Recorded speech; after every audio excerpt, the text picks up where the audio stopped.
Bien, vamos a esperar un minutito y continuamos.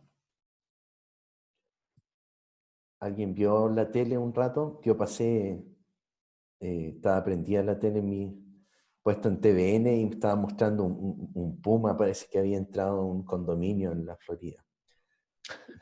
Bueno, hay varias historias ahora. Yo no tengo tele. Mejor. Sí, hace como 12 años que ya no tenemos televisión. Mira. Bueno, pero es que ahora, pero igual en el computador puedes ver películas, Netflix, todo, pues, incluso los canales, las noticias, o sea, uno puede ver por el computador todo realmente. O sea, no veo televisión broadcast, ni tampoco de cable. Eso ya me aburrió. No.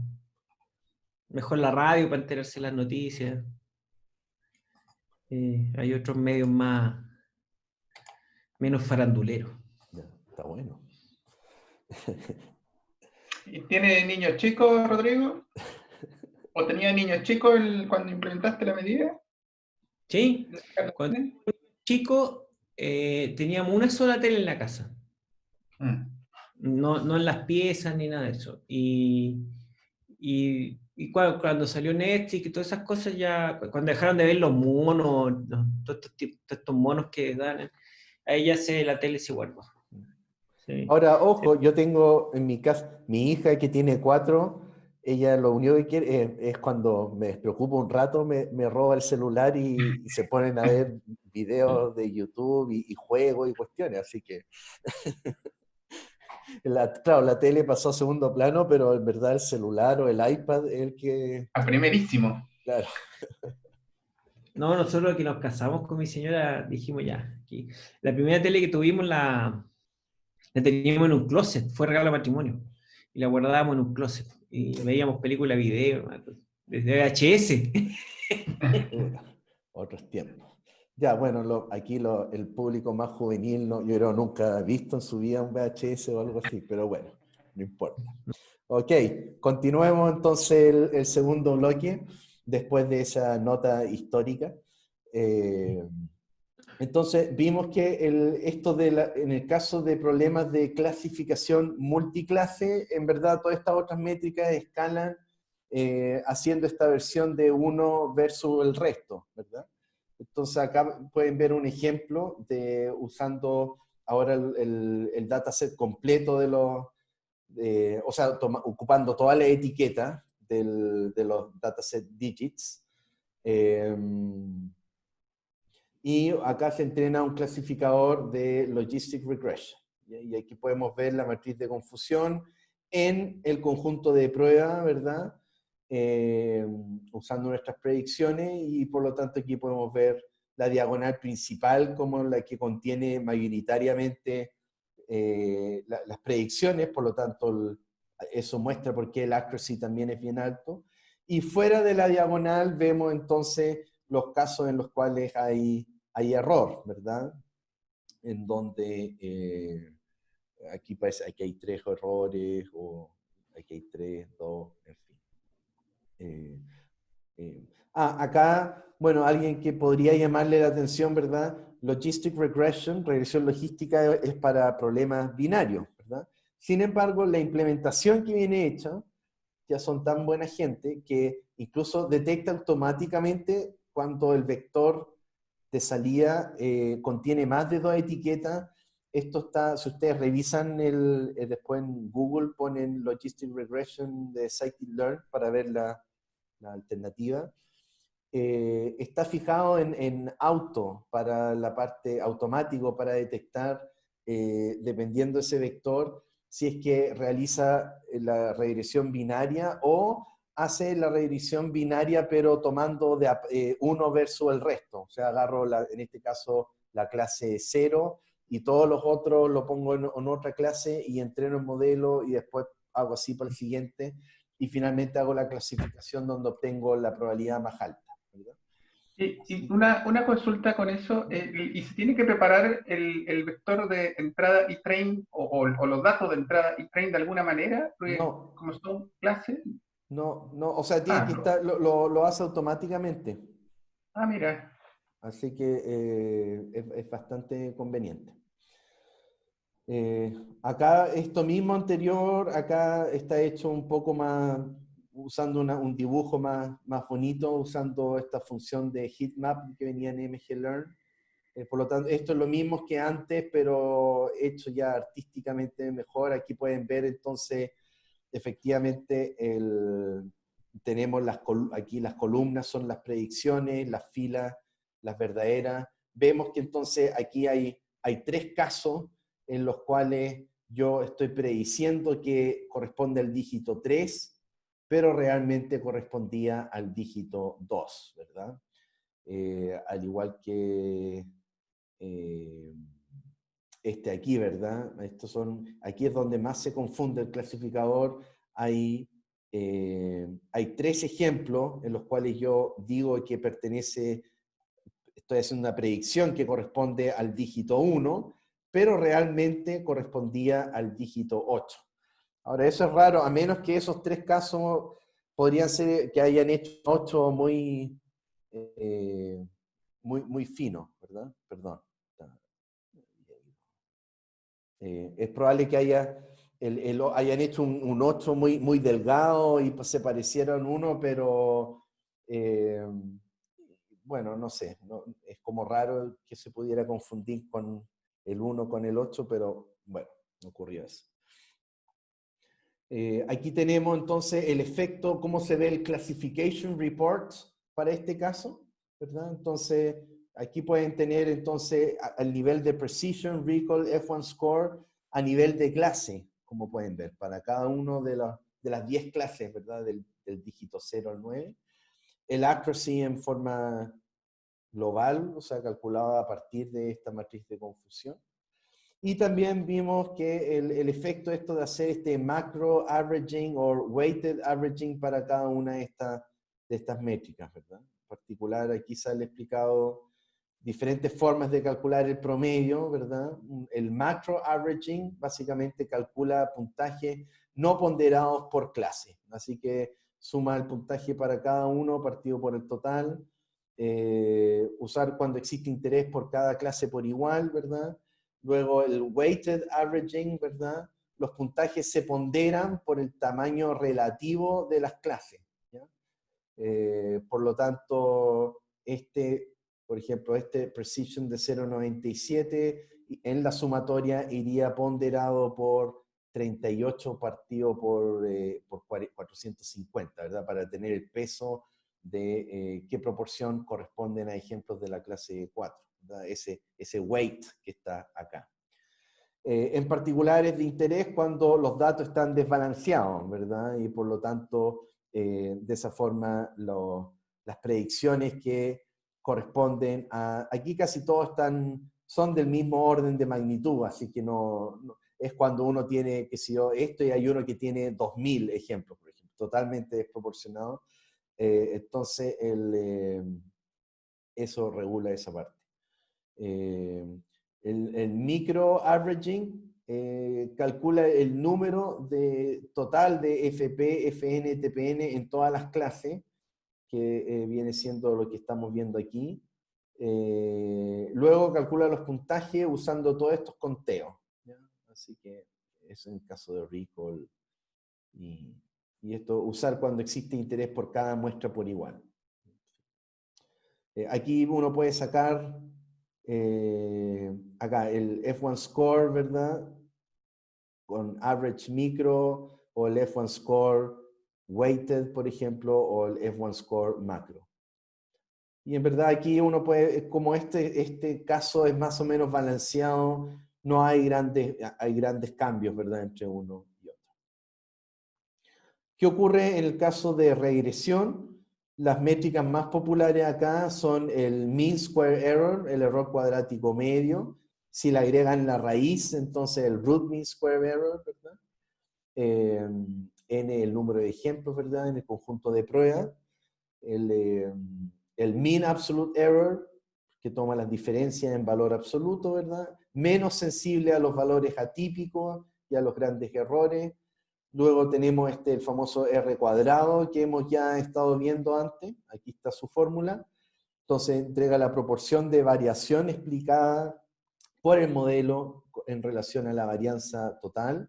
Esto es una métrica que se mueve entre 0 y 1, típicamente, pero negativo si el modelo es peor que solo predecir la media, ¿ya? Pensando como, es como que uno agarrara todo el conjunto de pruebas y tomara el valor promedio de la variable de salida, y eso lo usara como predicción, como valor de predicción para todos los ejemplos.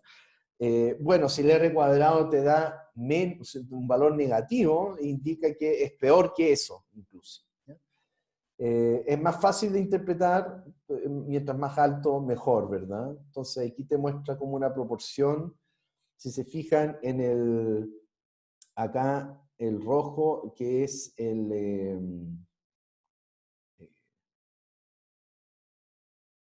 aquí la media, con respecto a la media, es básicamente lo que tenemos acá, ¿verdad? Sí, pues está escrito yo. Entonces, este es el valor, esto es como si fuera una predicción hecho como que para todos mis valores yo reporto la media, ¿verdad? Entonces, aquí tengo el error cuadrático con respecto a la media, que es esto que está ocurriendo aquí. Y esto es el error al cuadrado, ¿verdad? Con respecto a mi predicción F, ¿verdad? Con respecto al valor, el valor verdadero I de los puntos, ¿ya? Entonces, lo que uno quiere en estricto rigor es que ojalá esto sea lo más chico posible, ¿verdad? Lo más chico posible, es decir, que estos puntos estén cercanos, la recta pase cercano a los puntos, y esto sea lo más grande posible, es decir, que esté lo más alejado de la predicción de la media, ¿verdad? Eso va a generar que esto de arriba sea chiquito y lo de abajo sea grande, y por lo tanto a uno le estoy restando muy poquito, y por lo tanto estoy con una buena predicción, ¿no? En el conjunto de pruebas, ¿no? La visualización de errores, entonces, gráfico de predicción, izquierda, valor objetivo predicho versus valor real, y gráfico residual, o de los residuos, al lado derecho, residuos versus valores objetivos reales. Las predicciones por encima y por debajo pueden tener diferentes costos, evidentemente. Ya, esto de acá haciendo, si se fijan, el dataset Boston para predecir el precio de las casas, y se ocupa una regresión Rich, ¿verdad? Y esto otro solo para fines de ploteo. Entonces, esta es una forma de reportar como cualitativamente, en conjunto con el R, es mostrar típicamente, esto es usual ver en publicaciones, ver qué tan bueno está tu predicción, en donde en el eje Y uno pone el valor numérico que predice, ¿verdad? Y en el eje X el correspondiente valor numérico verdadero que debería haber llegado. El mundo ideal es que todo esté sobre esta recta, ¿verdad? Sobre la identidad, es decir, que calza perfectamente mi predicción numérica con el valor real verdadero. Entonces aquí uno puede ver esencialmente en base a los ejemplos, a los puntos, ¿verdad? Hay una zona donde la chunta bien y aquí ya no tan bien. Y aquí tenemos los residuos, ¿verdad? Los residuos es la diferencia entre la predicción y el error, ¿ya? Entonces uno también le gustaría que estuviera todo cercano a esta recta cero, y entonces hay algunos puntos que están por debajo y otros estoy por debajo del valor que andaba buscando y aquí por arriba del valor que estaba buscando. Y como salía antes, eso también va a tener cierta implicancia si es que estoy prediciendo el dólar, ¿verdad? Y pasé, hice una predicción muy elevada de lo que realmente iba a ser. Eso podría tener una consecuencia en que gatille decisiones de inversión, o al revés, que por debajo, ¿no? Así que estas son formas de poder mostrarlo, en el cual uno visualmente puede ver qué tan bueno o malo viene siendo el modelo predictivo que uno ha entrenado, ¿verdad? Esto se reporta en el conjunto de pruebas. Muchas de las métricas entonces que hemos visto efectivamente se pueden utilizar en reemplazo del accuracy, y en particular cuando estamos haciendo validación cruzada, ¿ya? Por lo general, entonces ya vimos que el área bajo la curva de la curva ROC es deseable, ¿verdad? Entonces, por lo general, desea entonces utilizar el área bajo la curva u otras medidas relevantes como cross-validation score, o sea, qué métrica para validación cruzada voy a utilizar, ¿verdad? Y también en el caso que quisiera usar Grid Search CB, ¿ya? En lugar del accuracy, que es el que viene por defecto, ¿ya? En el caso de clasificación, ¿verdad? En Scikit-learn facilita esto a través de un argumento scoring. Cuando uno hace cada una de estas funciones, tiene la opción de scoring, y ahí uno puede especificar, como aparece acá, de dónde provienen y los diferentes tipos de score que los cuales uno podría utilizar. El ROC AUC, por ejemplo. Aquí tenemos todos los F1 scores, precision, recall, average precision, en fin. Para regression también tenemos el mean absolute error, el mean square error, median absolute error, el R cuadrado, en fin. También pues, se puede ver, al importar scores, uno puede ver las llaves, y aquí está como el listado de las múltiples métricas. Nosotros vimos las principales, ahora el que tenga curiosidad puede empezar a ver cada una de estas y qué hace, pero típicamente lo que uno aprende son las métricas que hemos discutido hasta ahora.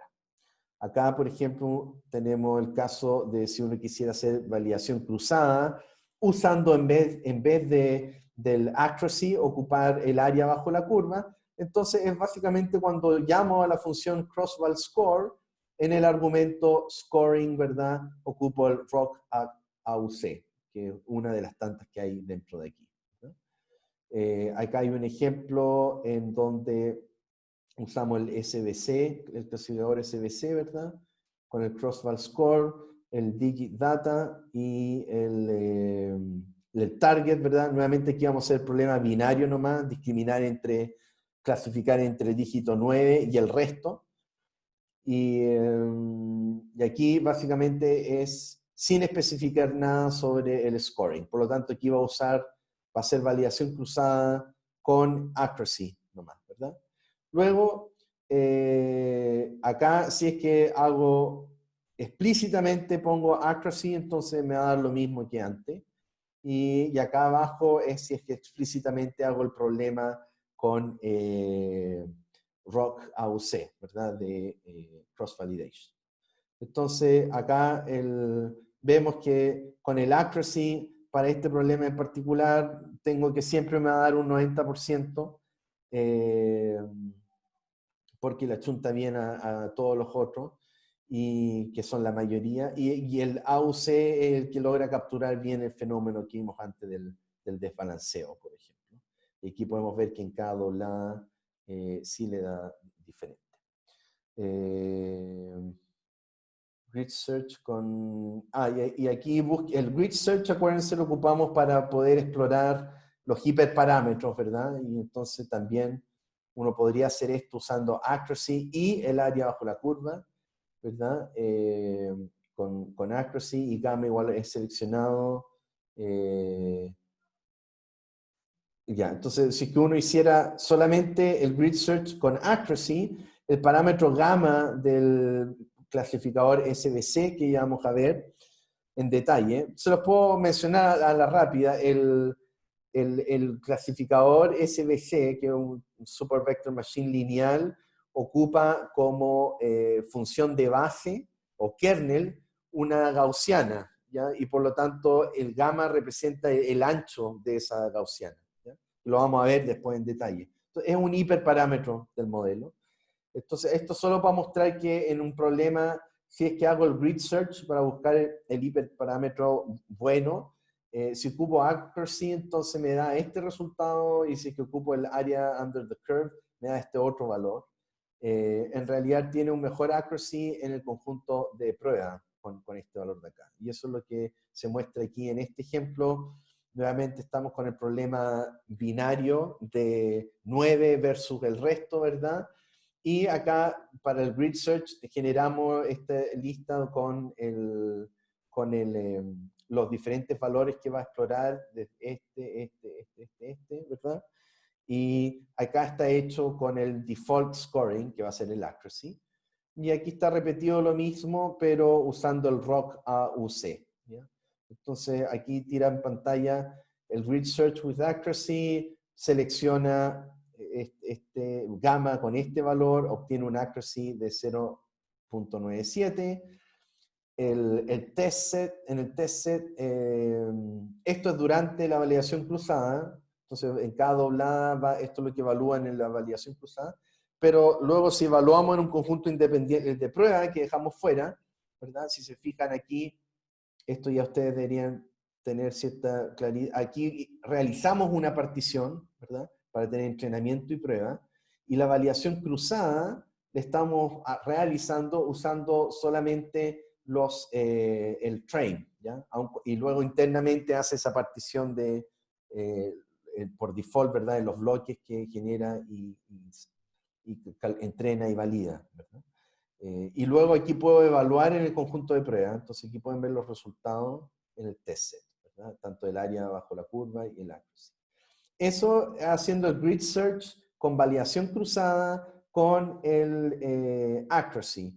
Si cambiamos la métrica a ROC under the curve, entonces nos selecciona que el mejor parámetro para gamma, el valor es este, con el cual nos da un área bajo la curva en el cross validation de 0.997, con lo cual entonces logramos un 0.027 de mejora, pero en el conjunto de prueba vemos que es bastante bueno, o sea, aquí logra clasificar perfectamente en el conjunto de prueba, tanto el accuracy como el area under the curve, al usar este parámetro de acá, ¿ya?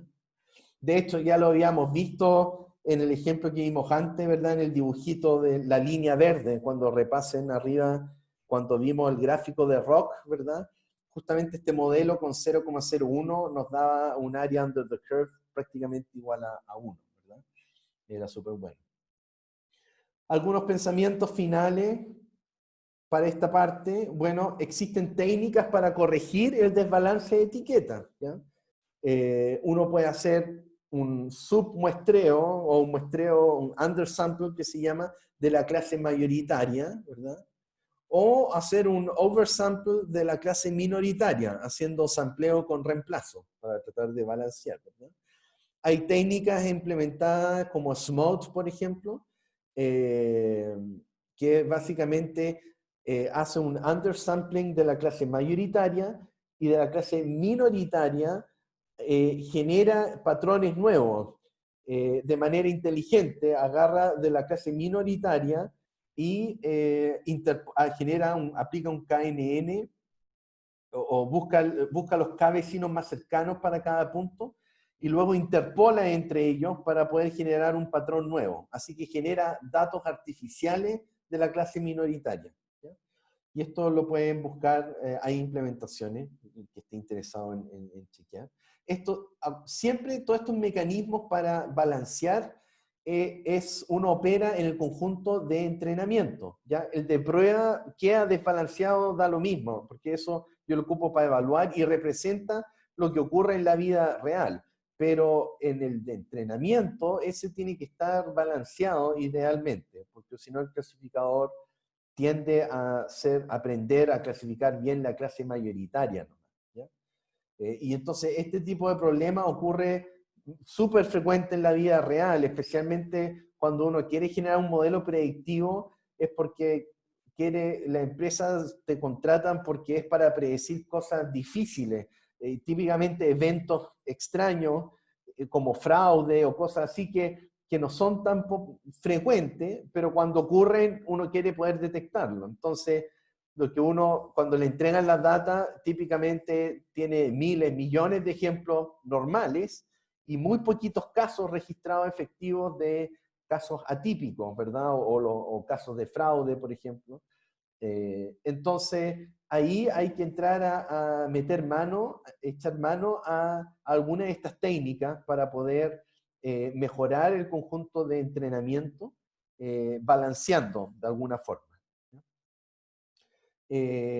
También hay alternativas, esto si no está implementado aún en Scikit-learn, tendrían que programarlo las personas que fueran más afín a la parte computacional, es que la clasificación fuera sensible al costo, ¿ya? Entonces, básicamente tener una matriz de costo parecía, que corresponde a una matriz de confusión con costos asociados a cada tipo de error posible.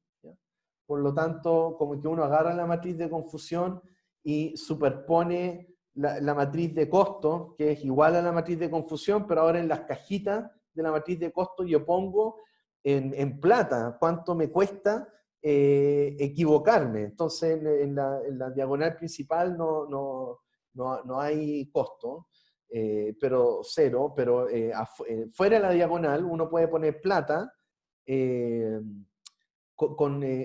señalando cuánto me cuesta cada error y luego multiplicar elemento a elemento esas dos matrices para tener el costo total que me está generando el sistema, ¿verdad? Y uno podría entonces... Claramente sensibiliza, duele en el bolsillo. Bueno, claro. Entonces ahí uno justamente puede jugar con los umbrales, ¿verdad? Para poder tratar de que si me voy a equivocar, me equivoque en los casos de la matriz de confusión donde que me cueste menos, ¿verdad? Es decir, que supongamos que este 3 que está acá, 3 ejemplos que están mal clasificados, costara a cada uno de esos errores $1.000.000, entonces, y estos otros costaran 10 lucas, no me voy a equivocarse. Entonces yo trataría de jugar con el umbral, tal que quizás me aparezca errores por acá, pero que valen 10 lucas, y esto quede en 0, por ejemplo. ¿Ya? Entonces eso es desde el punto de vista más aplicado. Algunos algoritmos permiten optimizar estos costos en lugar de su función de pérdida habitual, o sea que uno puede meter como argumento. Metacosto, esto básicamente crea un conjunto, que es un ensamble que vamos a estar viendo después más adelante, de modelos al volver a etiquetar conjuntos de entrenamiento para que coincidan con la matriz de costo dada. ¿Ya? Es un enfoque, esto es más engorroso. Y acá el enfoque de caja negra, ¿verdad? Efectivamente uno podría eventualmente entrenar algo que fuera súper bueno en predecir o equivocarse solo en los casos más baratos, lo cual podría ser un algoritmo bien rentable, pero en verdad desde el punto de vista explicativo, en verdad uno no tendría cómo poder validar o chequear bien qué está haciendo realmente el modelo. ¿Ya? Pero esto es como más filosófico, no es tan de interés.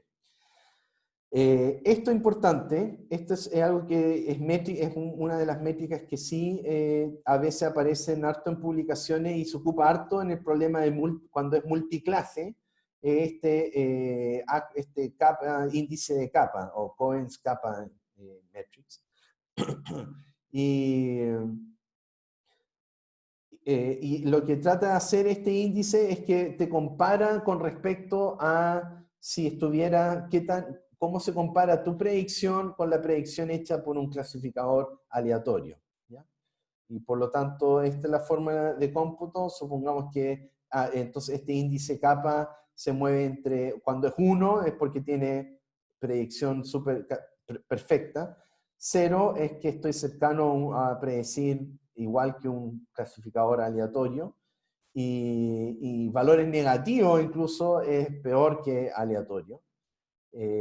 Entonces aquí en esta fórmula P sub 0, ¿verdad? Es el accuracy que obtiene el modelo de ustedes, y el P sub E es el accuracy de un clasificador aleatorio. Es decir, que ustedes agarran y rellenan, tiran, si un problema binario, tiran la moneda nomás para clasificar uno y otro y comparan qué también estás con respecto a eso. ¿Ya? Hay un accuracy balanceado, es básicamente un accuracy donde cada muestra se pondera de acuerdo con la prevalencia inversa de su clase verdadera. ¿Ya? Esto es equivalente al recall macro averaged. ¿Ya? Así que eso básicamente a tomar en consideración. Y luego esto otro, un coeficiente de correlación de Matthews, que esta fórmula acá, otra medida que se puede utilizar en datos desbalanceados, ¿ya? Y nuevamente acá esto en función de la matriz de confusión. E inverso, sí, aquí pueden verse, o sea, me refiero, es lo mismo, 1 es que es perfecto, 0 aleatorio y -1 es porque estoy peor al otro lado. Ok, eso es con respecto a todas esas métricas, y ahí básicamente va a depender de el uso que ustedes le hagan, con cuál se sienten más confiados. Y yo, por ejemplo, uso harto el F1 Score y quizás de flojo, yo muchas cosas las hago en R, y en R no era tan directo el area under the curve, y ahora con esto es súper directo, así que quizás empiezo a usar eso también. Pero va a depender de cada uno como, y cada dataset más o menos qué cosa quieres realmente medir, ¿ya? Ahora, una nota teórica importante, porque esto lo vamos a ver a lo largo del resto de todas las clases. Aparece esta noción de que el error uno lo puede descomponer en lo que se llama una parte atribuirle al sesgo, en inglés el bias, y otra parte a la varianza, o variance en inglés, ¿ya? Así que estas dos palabras es lo que habitualmente se ve en cualquier libro, textbook de Machine Learning, o personas con las cuales uno discuta y que uno sabe que entonces ha tomado un curso formal de aprendizaje automático, y no solo agarrado cualquier código de la red y estar haciendo cosas varias. Ok, ¿en qué consiste esto? Es que cuando repetimos los procedimientos de evaluación varias veces, podemos distinguir entonces dos fuentes de errores. Uno que se llama el bias o sesgo, y que se resume como un error sistemático, ¿verdad? Independiente de la muestra de entrenamiento. Esto es lo que uno mide en el conjunto de pruebas. El clasificador siempre obtiene ciertos puntos incorrectos, ¿ya? Entonces, el sesgo está bien asociado entonces más bien a mi nivel de desempeño en la predicción, ¿ya? Sin embargo, la varianza, o variance en inglés, es el error debido a la variabilidad del modelo con respecto a la muestra de entrenamiento. Es decir, que el clasificador predice algunos puntos con precisión en algunos conjuntos de entrenamiento, pero de manera imprecisa en otras, ¿ya? En otro, ¿ya? Entonces, bueno, también hay un error intrínseco, ruido, pero eso no hay nada que uno pueda hacer con respecto a eso, porque es parte de los datos. Por lo tanto, si se fijan, hay una cierta relación entre el bias, ¿verdad?, o sesgo, está asociado con el underfitting, ¿ya? Es decir, que básicamente el modelo no logra entrenarse muy bien, y por lo tanto en el conjunto de prueba tengo un desempeño más bien bajo, ¿verdad? Por lo tanto estoy un underfitting. Mientras que la varianza está asociada, una alta varianza, entonces está asociado con un fenómeno de overfitting, ¿ya? Entonces aquí hay un trade-off, una compensación entre el sesgo y la varianza. Entonces, a menudo se puede intercambiar varianza por sesgo a través de la regularización y viceversa, que es lo que nosotros jugábamos cuando hacíamos el alfa del Rich o del lazo, ¿verdad? El desafío es poder encontrar el equilibrio correcto o compensación, ¿verdad? Minimizando el error total. Y esto es útil para comprender cómo ajustar o adaptar un algoritmo de aprendizaje. Esta es una representación clásica que ilustra este fenómeno, en donde acá la idea es poder achuntarle al target, ¿verdad? Al punto rojo. Entonces, fíjense que cuando tengo un alto sesgo, pero baja varianza, lo que ocurre es que en reiteradas veces el modelo más o menos logra una predicción parecida, pero mala, ¿ya? Es decir, que el modelo no predice bien, pero sus predicciones no son tan dispersas como pueden ver acá. En el otro caso, aquí pueden ver que mi predicción, tengo un alto sesgo, entonces mi predicción es malo, y más encima la varianza es alta, por lo tanto tengo dispersión. Mientras que acá, el caso del mundo ideal es que básicamente tengo baja varianza, por lo tanto están compactos los puntos, y tengo un bajo sesgo, o sea, un error de predicción en el conjunto de prueba bajo, ¿verdad? Entonces lo estoy más o menos achuntando bien aquí. Y acá tenemos el caso de error bajo, pero todavía con sesgo alto, entonces disperso. Entonces, idealmente uno quiere jugar para ubicarse en algo como así, ¿verdad? En el conjunto de pruebas. Ahora, lamentablemente, esto todavía no es compatible con scikit-learn, pero uno puede implementarlo, y de hecho aquí abajo hay código para hacer porque las fórmulas son fáciles. Entonces, ¿cómo medir el sesgo y la varianza para la regresión? ¿Ya? Entonces, un enfoque es tomar 100 o más bootstrap, ¿ya? O sea, sampleo con reemplazo, ¿verdad? Puedo formar 100 grupos de sampleos con reemplazo. O conjuntos de datos, ¿verdad? O esto también se le llama el shuffle split. ¿Ya? Y entonces, para cada punto de dato, el sesgo lo puedo calcular de esta forma, en donde veo qué tan genero para cada uno de los grupos, veo cuál fue mi predicción en el caso de regresión, ¿verdad? Para ese dato, en cada uno de los 100 grupos, y calculo el promedio de esa predicción y lo comparo con el valor verdadero, y eso lo hago para cada punto, ¿verdad? Y en el caso de la varianza, hago el cómputo de la varianza directa del valor predicho, ¿verdad? Del X predict. Y por lo tanto, eso es para cada punto, a nivel de cada punto, y después el sesgo total viene dado por esta expresión de acá, que es la sumatoria de esto, pero ponderado por este W sub X, que es la proporción de que X ocurre en el conjunto de prueba, ¿ya? Y esto es básicamente parte del teorema de Bootstrap, ¿verdad? En donde uno sabe que entre un 33 y 36% de las veces el dato no va a quedar sampleado para el conjunto de entrenamiento, sino que queda fuera. Y lo mismo acá con la varianza.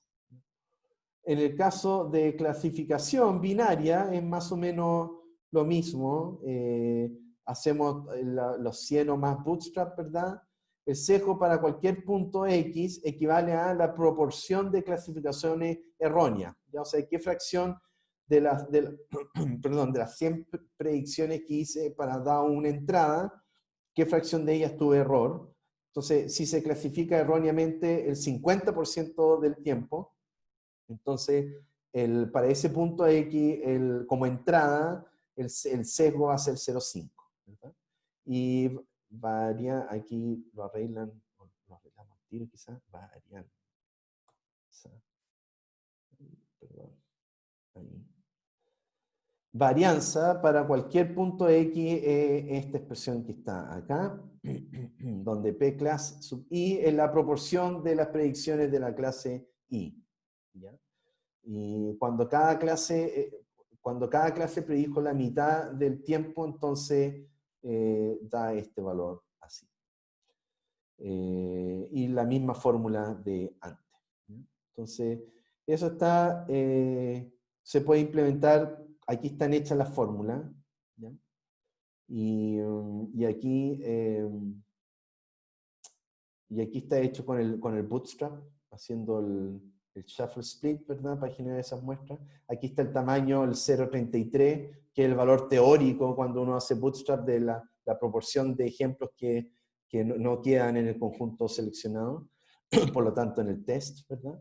Y esto genera, al correr esto de acá, te hace un ejemplo en el cual te muestra haciendo logistic regression, y para el ejemplo que hemos visto, esto de make blobs, ¿verdad? Te genera entonces un cómputo de el sesgo, la varianza y el total del error. Graficando esto, más o menos lo que en teoría uno ve es lo siguiente, es que a medida que en función de la complejidad del modelo, llámese en el caso de Un modelo de regresión es que le agrego más atributos, por ejemplo, o en el caso de un árbol de decisión que vamos a estar viendo después, es porque tiene más profundidad el árbol, en fin. A medida que entonces yo voy aumentando la complejidad del modelo, es decir que por lo tanto logro ajustarme mejor a los datos de entrenamiento, justamente uno lo que ve es que el error de entrenamiento va disminuyendo a medida que aumenta la complejidad del modelo. Sin embargo, el error de validación, ¿verdad? Básicamente va bajando hasta un cierto punto y después empieza a aumentar, ¿verdad? Esto ya lo vimos, esto vendría siendo ya señal de un sobreajuste, ¿verdad? Entonces, en esta región inicial, ¿verdad? Que es cuando el modelo todavía tiene alto error, entonces hablamos de que esta es la zona de alto sesgo, todavía porque el modelo está subentrenado. Y en esta zona de acá es cuando estamos hablando de un modelo con harta varianza, es porque el resultado, la dispersión del modelo es bastante elevado, ¿verdad? Y por lo tanto me genera errores grandes. Entonces, como aparece aquí, alto sesgo, ¿verdad? Significa que es probable que esté underfitting. Y entonces, ¿qué hay que hacer acá? Hacer menos regularización, uso un modelo más flexible o más complejo, ¿verdad? Porque si yo aumento la complejidad, entonces salgo de la zona de alto sesgo, ¿verdad? Otro algoritmo, ¿verdad? Uso una técnica de reducción de sesgo, por ejemplo, boosting, que veremos más adelante en la clase de ensamble. ¿Qué ocurre cuando estoy aquí en alta varianza, verdad? Entonces, en esos casos, significa que es probable que esté overfitting, ¿verdad? Y en ese caso hay que usar más regularización, ¿verdad? Idealmente obtener más datos. Uso un modelo más simple, ¿verdad? Es decir, reducir la complejidad del modelo. Y también utilice técnicas de reducción de varianza, por ejemplo, bagging, que es otra de las técnicas que veremos en la siguiente clase, ¿ya? Así que acuérdense estos nombres, boosting y bagging. Entonces, bagging sirve para controlar alta varianza y boosting sirve para controlar alto sesgo. Acá está, esas son aquí están escritos en formato de flowchart de las reglas. Esto está hecho por aquí por el profesor Andrew New, que es un profe si googlean este tipo, es ultra famoso.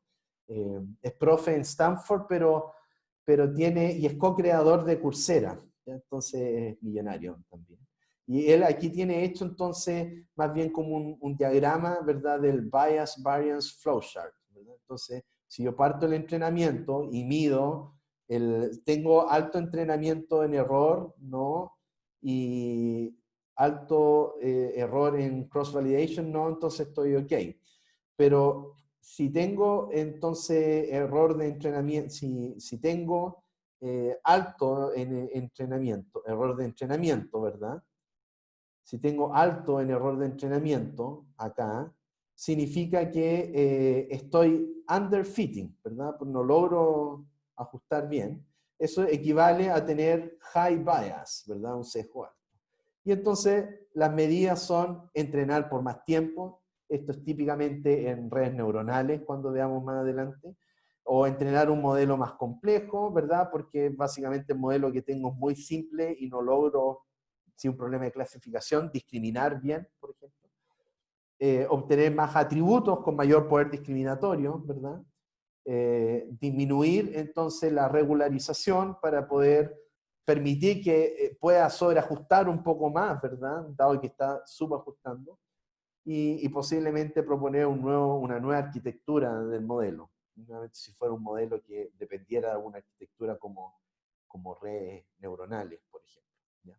En donde uno controla el número de nodos que tiene cada capa. ¿Qué ocurre si es que no tengo error en entrenamiento, pero mi error en la validación cruzada es alto, ¿verdad? En el conjunto de validación. Entonces, en ese caso, estamos acá, ¿verdad? Entonces, en donde tenemos una alta varianza, básicamente. Y aquí las medidas son, ojalá obtener más datos, disminuir el número de atributos, porque estoy sobreajustando, ¿verdad?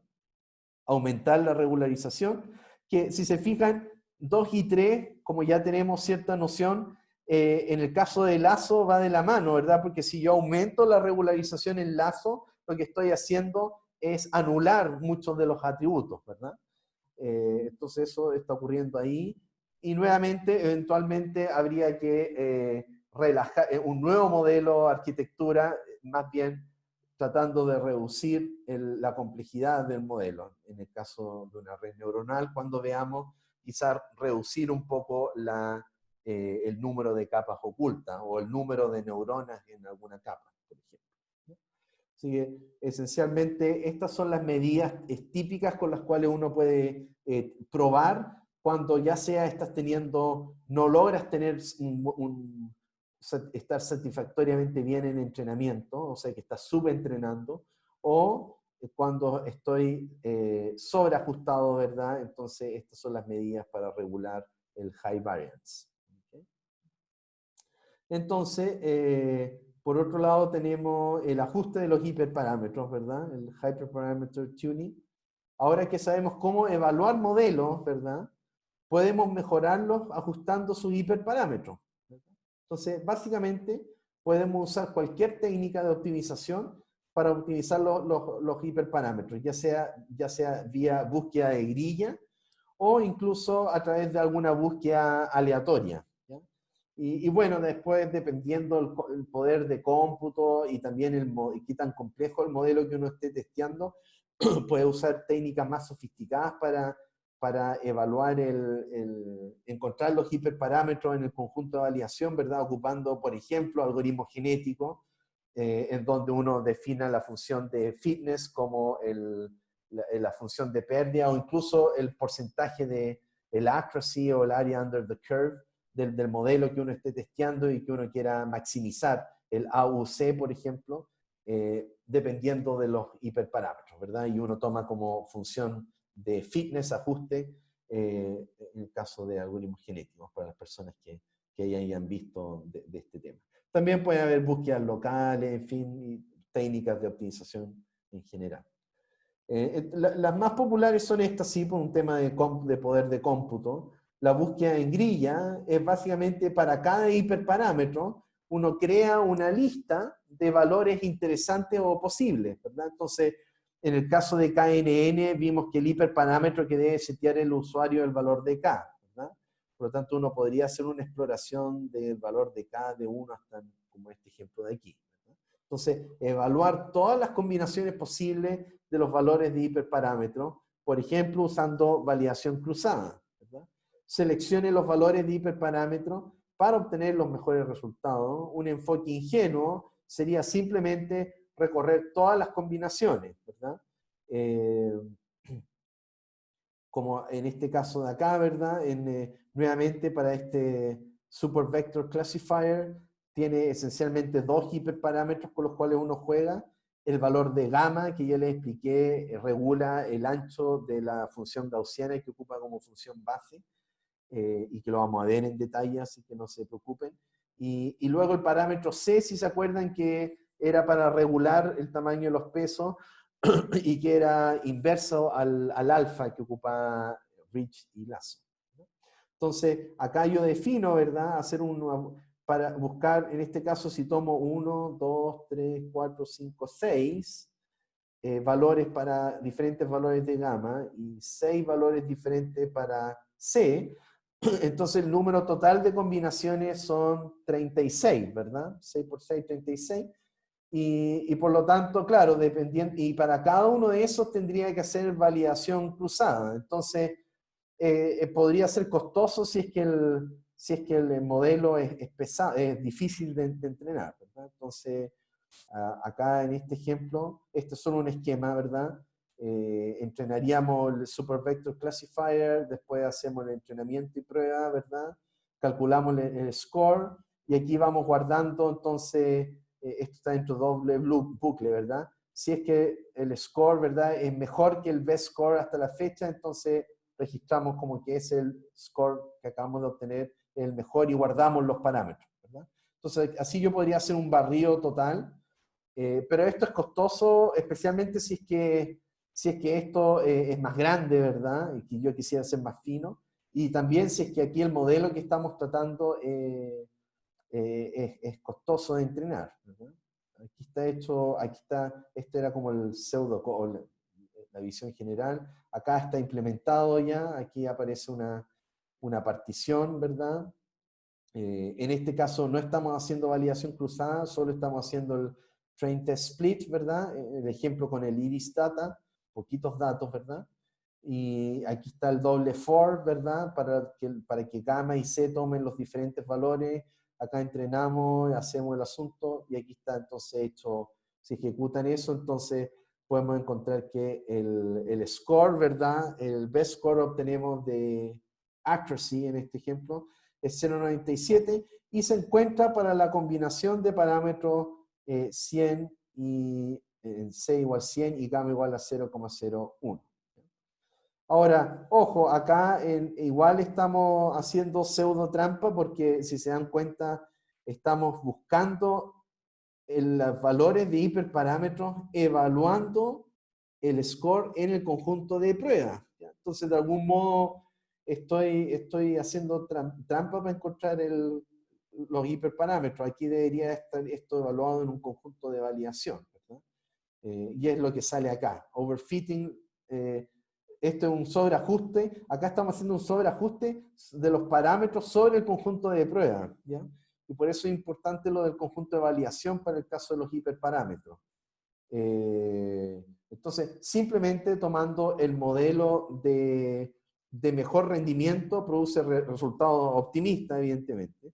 Pero ya hemos usado los datos de prueba para evaluar cada configuración del hiperparámetro, ¿verdad? Entonces, por lo tanto, no tenemos un conjunto de pruebas independientes para evaluar estas configuraciones de hiperparámetros.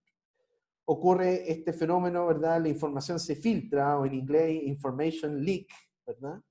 Del conjunto de prueba al modelo, ¿verdad? Porque claro, uno puede hacer todo este barrido, setear, esta es la condición óptima, entonces ahora entreno el modelo con estos valores y luego evalúo en el conjunto de prueba y digo, ese es el mejor resultado. Pero claro, para llegar a estos valores ya usé el conjunto de prueba. Perdón. Entonces, justamente la información se filtra del conjunto de pruebas al modelo final. Entonces, la solución reserve parte de los datos de entrenamiento para evaluar la configuración del hiperparámetro, ¿ya? Eso es lo típico que uno esperaría hacer por ejemplo, para encontrar el valor de K, del KNN, ¿ya? Es decir, hacer un barrido por diferentes valores de K, pero el desempeño no evaluarlo al tiro en el conjunto de pruebas, sino que en un conjunto de validación, luego encontrar en qué valor logro encontrar el mejor resultado, de ahí me amarro con ese valor, entreno el modelo juntando el entrenamiento con validación como conjunto de entrenamiento y luego evalúo en el conjunto de pruebas con el valor de K que encontré antes, ¿verdad? Eso gráficamente está dibujado acá, ¿verdad? En donde inicialmente uno tiene esta partición grande de train y este test, pero luego el train vuelve a particionarse y quedar este training set de acá y este validation set de aquí, ¿verdad? Entonces, solución, reserve parte de los datos de entrenamiento para evaluar la configuración de hiperparámetros, esto de acá. Seleccione los mejores hiperparámetros en el conjunto de validación, ¿verdad? Una vez que hice esa selección, era lo que señalaba yo, reconstruir el modelo, ¿verdad? En el conjunto de entrenamiento más validación, es decir, que ya este pedazo lo vuelvo a pegar aquí, tengo el conjunto de entrenamiento más grande y entreno el modelo con todos estos datos. Y luego, y usando el parámetro que fijé, y luego evaluar el modelo óptimo recién ahí en el conjunto de pruebas. Entonces, esto fue, creo que algo que comentamos en la primera clase, ¿verdad? Que alguien incluso saltó la duda. Entonces, aquí efectivamente es básicamente aplicar 2 veces el train test split, ¿verdad?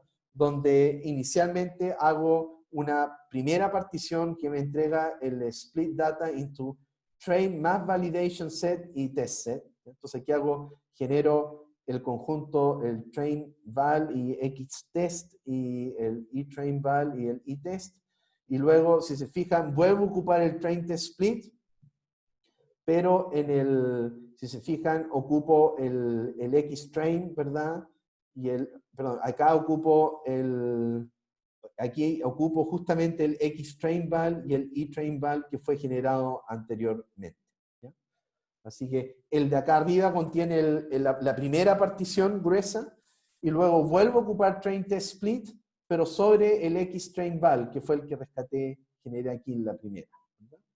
Y aquí está hecho un ejemplo de ese procedimiento, acá nuevamente ocupando SVC, ¿verdad? Aquí hago la primera partición del conjunto iris, y luego acá vuelvo a particionar usando solamente los datos de entrenamiento que generé antes, para generar un nuevo conjunto de entrenamiento que le vamos a llamar xtrain y xvali, y aquí está el eTrain y el eVali. Y entonces aquí está replicado el ejemplo anterior, haciendo la búsqueda de grilla por estos dos ejemplos, acá haciendo el doble for, ¿verdad? Y reservando el best score, y después, una vez que está entrenado, vuelvo a entrenar con el conjunto de entrenamiento original, y después evalúo aquí en el test. Entonces aquí tenemos el size of training C84, de validación 28, y el size of test 38. Entonces, una vez que ya encontré el best score on validation set, ¿verdad? En estos 28 puntos, logré el mejor score en ese conjunto de validación, se obtuvo un 0,96, cuando él encontró que el best parameter era que C era igual a 10 y gamma este valor de acá. Una vez encontrado estos valores, entonces ahora yo junto este 84 con el 28, y es lo que está haciendo acá. Y entonces ahora entreno con los 112 ejemplos, ¿verdad? Con los 112 ejemplos, usando estos parámetros de aquí, y luego evalúo el desempeño de mi modelo final en estos 38, dándome este resultado de 0,92. ¿Ya? Así que aquí está el esquema general para eso. Ahora, el mismo problema que antes, la forma en que dividimos los datos de entrenamiento, validación y conjunto de prueba puede tener una gran influencia en el rendimiento estimado, ¿verdad? O sea, nuevamente la partición original, ¿verdad? Que me genera el train y el test. Entonces, necesitamos entonces acá usar la validación cruzada nuevamente en lugar de una sola división. Entonces, esto sí es costoso, ¿verdad? A menudo 3 o 5 fold CV son suficientes. Entonces, aquí la idea es para cada par de combinación, ¿verdad? Que estamos explorando, entrenamos un modelo, y acá hacemos entonces la validación cruzada usando la partición del conjunto de entrenamiento inicial. ¿Ya? Y luego los scores, y hacer el mismo. Y aquí está hecho nuevamente metiendo dentro del loop la validación cruzada, y aquí básicamente entrega el resultado en el cual encontró. Acá está dibujado el proceso general, entonces, el esquema general es este, tenemos el dataset, hacemos la partición, train data, test data, luego este train data vuelvo a particionar, o sea, más que particionar, más bien hago validación cruzada, ¿verdad? Tomando como esta data de entrada, y en función del parámetro grid, ¿verdad?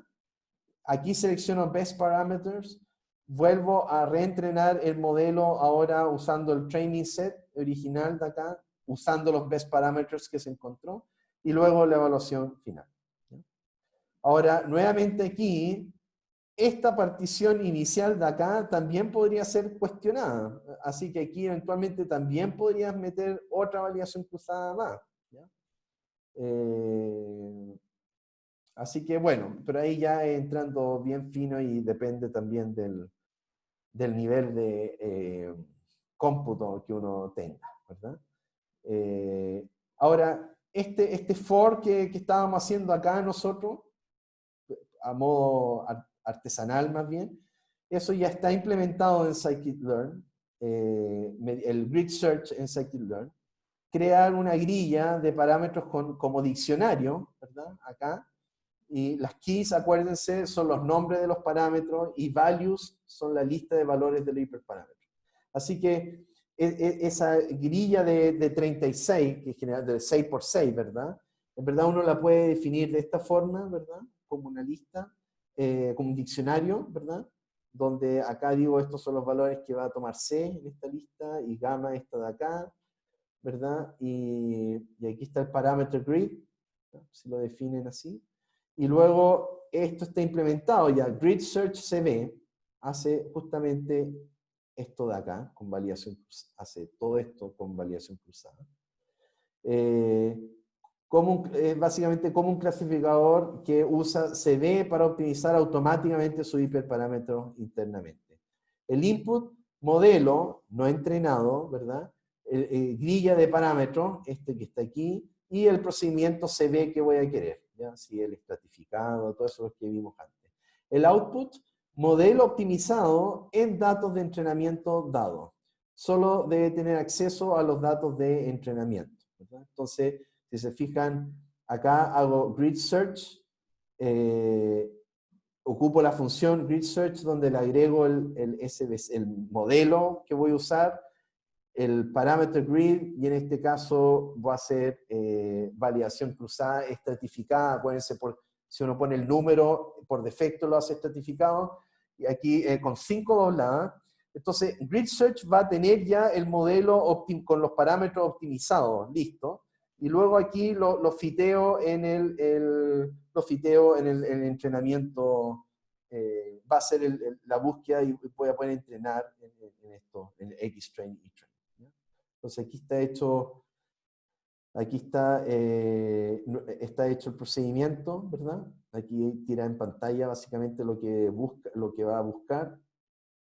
Y después, si quiero obtener el resultado, entonces el puntaje, el score optimizado de la prueba y los hiperparámetros se pueden recuperar fácilmente, ¿ya? Por ejemplo, aquí está el punto score, pongo aquí el X-test y test y me tira entonces un 0.97. Y con estos valores de acá puedo rescatar cuáles fueron los parámetros y el best score, ¿verdad? Aquí está el parámetro. Así que está bastante bueno. Y aquí el best estimator para rescatar el mejor modelo. Visualizar el impacto de los hiperparámetros. Bueno, aquí los resultados de las validaciones de cada doblada lo podemos transformar a un data frame, ¿verdad? Usando lo que ya vieron en la ayudantía con pandas, ¿verdad? Y luego mostrarlo en este formato más ordenado, donde aquí básicamente tira, esto es toda información que entrega el output de este grid search. Cuando hago la búsqueda, me entrega para cada doblada cuál fue acuérdense que eran 5 dobladas, y son 15 columnas, perdón, de información. Aquí está resumido.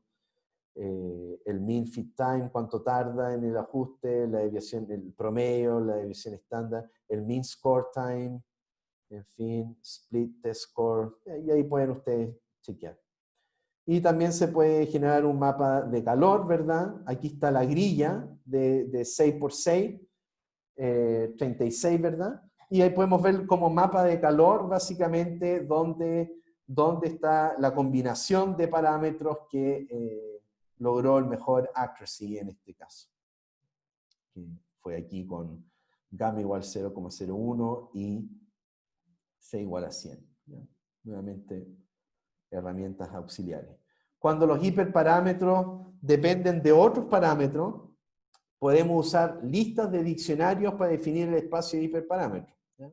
Así que aquí tenemos en el caso del SVC, el SVC vimos que tiene un kernel, ¿verdad? Que si es que ocupo, insisto, el Super Vector Classifier ocupa una función base que se llama kernel, y dependiendo qué kernel lo ocupa, tiene diferentes hiperparámetros. Entonces, el SVC por default ocupa este Radial Basis Function, que son gaussianas. Por lo tanto, si estoy ocupando esta versión, este kernel, si estoy ocupando un kernel RBF, tengo que optimizar C y gamma. Sin embargo, si ocupo como kernel un modelo lineal, entonces ya no tengo que buscar por gamma, solamente tengo que buscar por C. Entonces, esto lo hace, al definir el diccionario de esta forma, puede hacer el barrido incluso para los diferentes modelos. Y eso está hecho acá. Unos minutos. Nested Cross Validation. Hay que tener en cuenta que todavía estamos usando una sola división para crear el conjunto de prueba externo, que era lo que yo mostré antes, ¿verdad? Que hay una primera partición inicial. También podemos usar validación cruzada aquí, ¿verdad? El Nested Cross Validation. Hay un loop de afuera, el outer loop, ¿verdad? Divide datos en conjunto de entrenamiento y prueba. Y el inner loop ejecuta el grid search dividiendo los datos de entrenamiento en conjunto de entrenamiento y validación.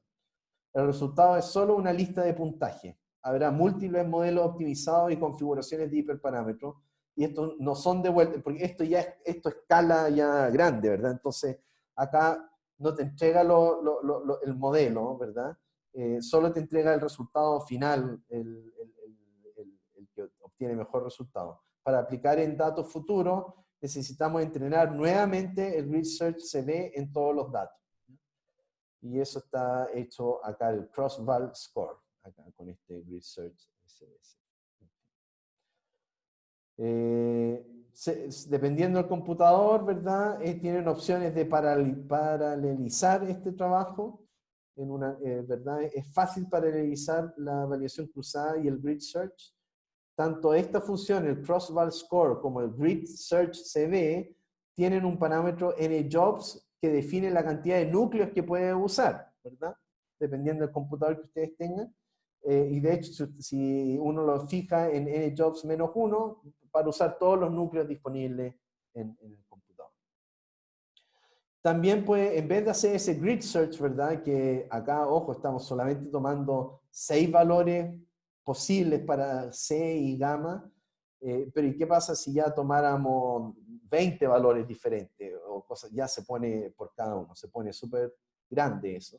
Así que hay opciones alternativas, ¿verdad? El grid search tiene algunas debilidades. La optimización de muchos hiperparámetros crea una explosión combinatorial.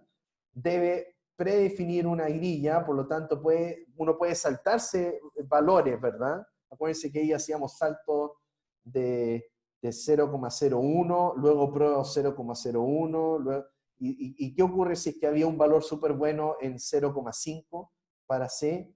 Esto yo no lo voy a poder capturar, ¿verdad? O este salto de 1 a 10, imagínense, súper salto, ¿verdad? Entonces, ahí evidentemente uno puede saltar sobre valores óptimos. En cambio, Random Search, uno más bien fija con este parámetro NITER valores de parámetros aleatorios, ¿ya? Entonces, escala mejor, uno controla la cantidad de iteraciones nomás que quiere que busque, y esto otro empieza a hacer búsqueda aleatoria.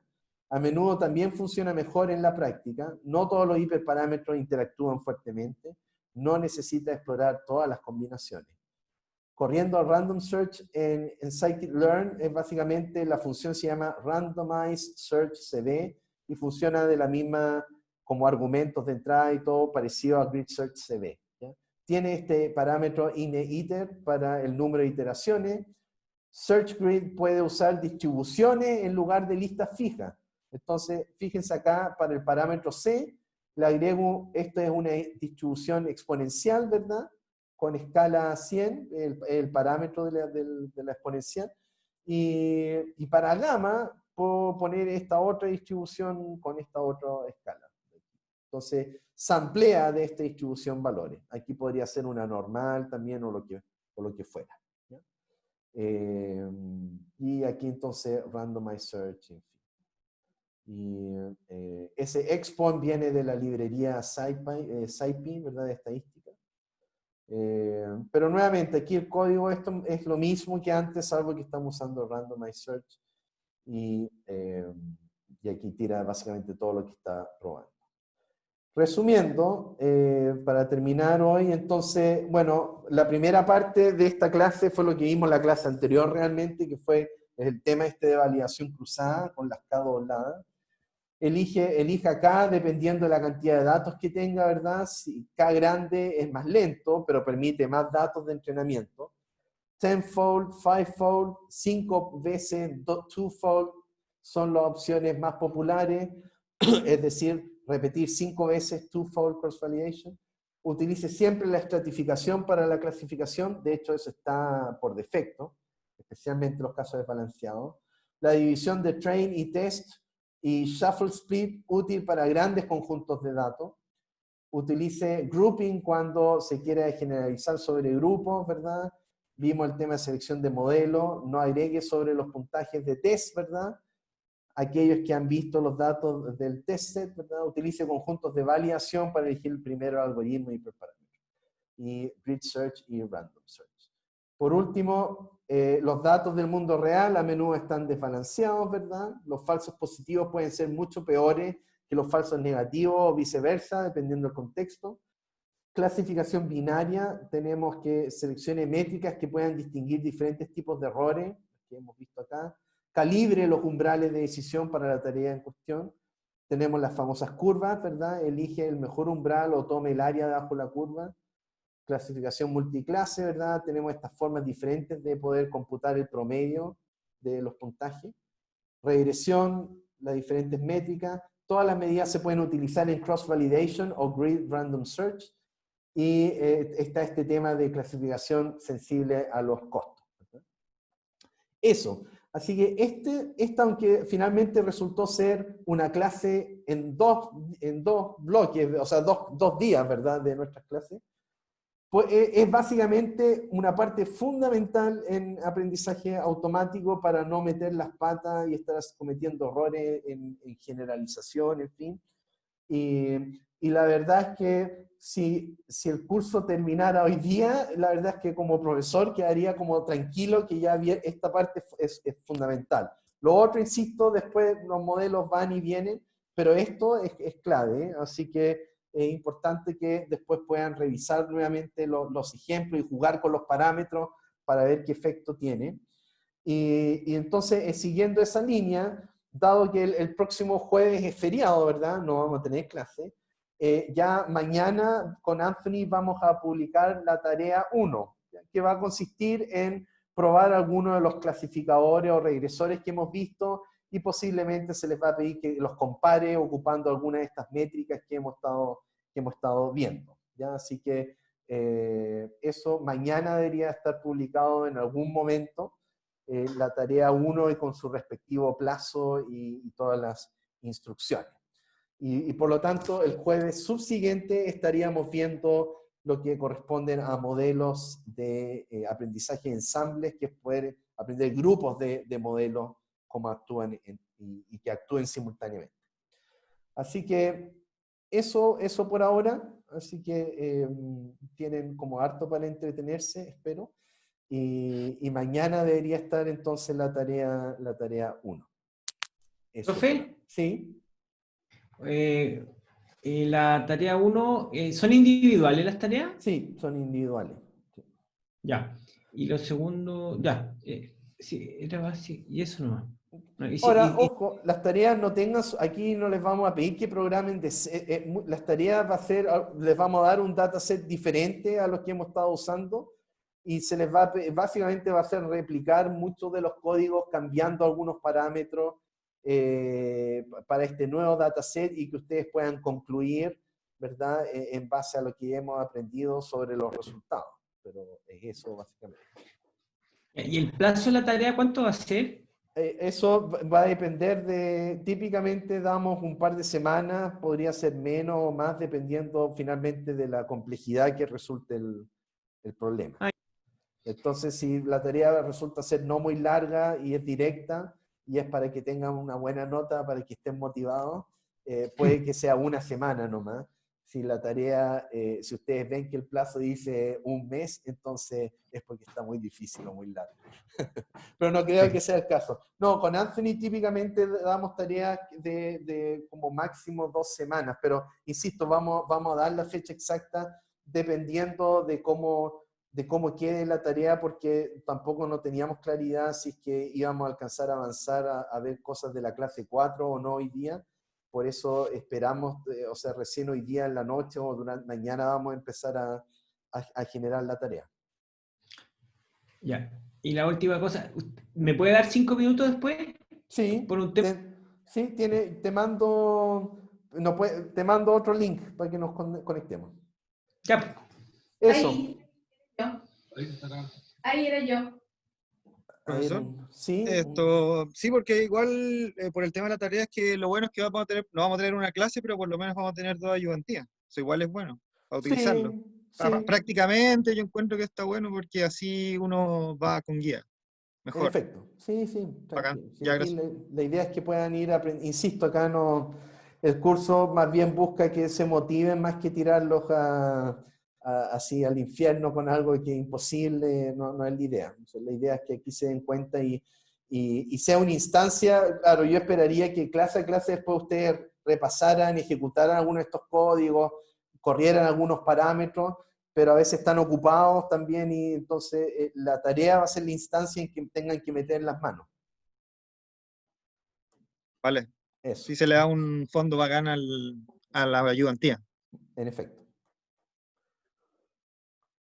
Bien, ¿alguna otra duda? ¿No?